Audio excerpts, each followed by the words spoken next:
नमस्कार, मैं संतोष कुमार और आप देख रहे हैं देसी बिहार। एसटीएटी अभ्यर्थी लगातार धरना प्रदर्शन कर रहे हैं और आज चौथा दिन है। कल तीसरा दिन इन्होंने मुंडन किया। हमारे साथ अनिल जी हैं। कल आपने इनका वीडियो देखा किस तरह से ये मुंडन करवा रहे थे और कहीं न कहीं ये अंदर से भावुक भी थे। जब ये मुंडन करवा रहे थे ये भावुक भी थे। आइए उनसे पूछते हैं कि मुंडन करवा लिए, क्या सरकार अब इनकी बातों को मानेगी? यह आंदोलन क्या किस तरह का रुख लेगा, आगे किस तरह जाएगी? अनिल जी, स्वागत है आपका देसी बिहार में। आपने मुंडन भी करवा लिया, अब आगे क्या होगा?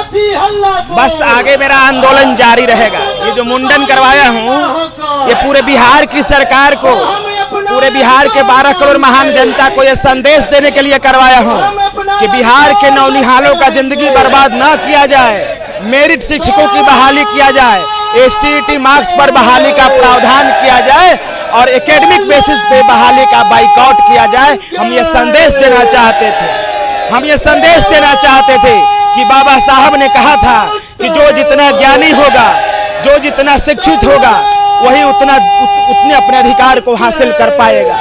शिक्षा वो शेरनी का दूध है, जिसको जो जितना पिया वो दहाड़ा है, ये बाबा साहब कहा करते थे। हमने इसी विचार के साथ ये मुंडन कराया है। हम ये संदेश देने के लिए कि पूरे बिहार को मानसिक रूप से विकलांग शिक्षक को ना थोपा जाए। अगर आप मानसिक रूप से विकलांग शिक्षक को थोपेंगे तो मानसिक रूप से विकलांग बच्चे पैदा लेंगे। क्या बिहार को मानसिक रूप से विकलांग बनाना चाहते हैं? हमारा यही उद्देश्य है और इसी उद्देश्य के साथ हमने कल मुंडन कराया है। आज हमारा हवन कार्यक्रम है। कल आपके साथी ने मुंडन करवा लिया। देखिए, इसमें जहां तक आंदोलन की बात है, चौथा दिन है आज, सरकार को 2-3 बातों पे जरूर ध्यान रखना चाहिए। करीब करीब सारी बातें अनिल जी ने रख दी है। लेकिन जब मेरिट की हम बात करते हैं तो स्वाभाविक रूप से किसी के एजुकेशन के अंदर किसी के क्षमता का आकलन प्रेजेंट में होना चाहिए।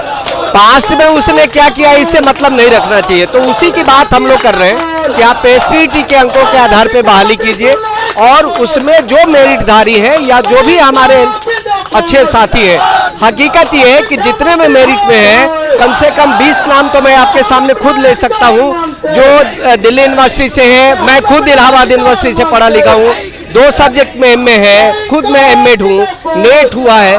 ऐसे कम से कम 10 साथियों को मैं जानता हूँ। तो सरकार किनको शिक्षक बनाना चाहती है, किस तरह के शिक्षक विद्यालय में देना चाहती है? तो हम लोग चाहते हैं कि हमारा विद्यालय जो ज्ञान की धरती रहा है, जहाँ से बुद्ध जैसे लोग, महावीर जैसे लोग, आर्यभट्ट जैसे लोग पैदा हुए हैं, तो फिर हम मांग कर रहे हैं कि आप सिर्फ एकेडमिक मेरिट पे भेजेंगे तो स्वाभाविक रूप से उसके अपने नाम के स्पेलिंग भी इंग्लिश में नहीं पता रहता, यहाँ तक कि हिंदी की मात्रा कैसे लगती है ये भी पता नहीं रहता।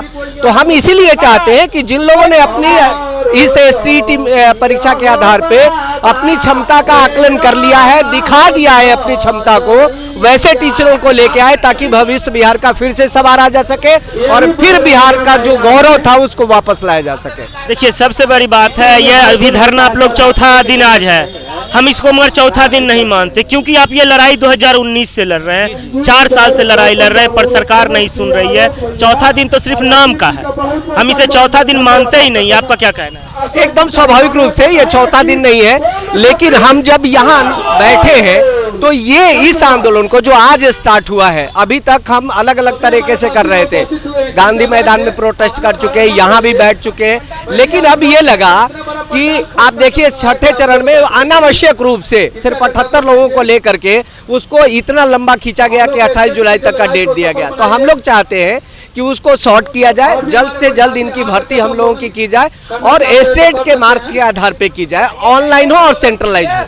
तो हमारी ये मांग है। ये स्वाभाविक रूप से हम भी एग्री करते हैं कि 3 साल से ये सिर्फ ना हमारा जीवन बर्बाद किया जा रहा है, बल्कि जो पौध तैयार हुई है विद्यालय में उसका भी जीवन सरकार बर्बाद कर रही है। और हम इस तरफ पूरे एजुकेशन डिपार्टमेंट का ध्यान दिलाना चाह रहे हैं। हम अपने जो साथी अनिल जी, चाहे जितने भी साथी हमारे हैं, इन सबके माध्यम से हम अपनी बात सरकार तक पहुंचाने का प्रयास, जिसमें आप लोगों का सहयोग सराहनीय है कि आप हमारी बात अपने चैनल के माध्यम तक उन तक पहुंचाना चाह रहे हैं। और 3 साल नहीं, हम लोगों को तो डर था कि सरकार इसको और लंबा खींचेगी, इसलिए अनिल भाई या जितने साथी हैं ये लोगों ने तय किया कि नहीं, अब हम रोड पे आके एक बार बैठ जाएं अनिश्चितकालीन के लिए, तब जब सरकार हमारी बात सुन ले।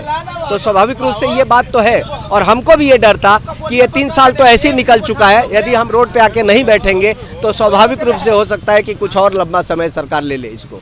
ये 3 साल जो 4 साल समय आप लोगों का बीता है, कभी वापस आएगा? समय कोई वापस ला सकता है? सर समय तो वापस नहीं ला सकता, लेकिन जो समय चला गया है या अब जो है कम से कम उसको बर्बाद न करें, इसके लिए हम यहाँ बैठे हुए हैं।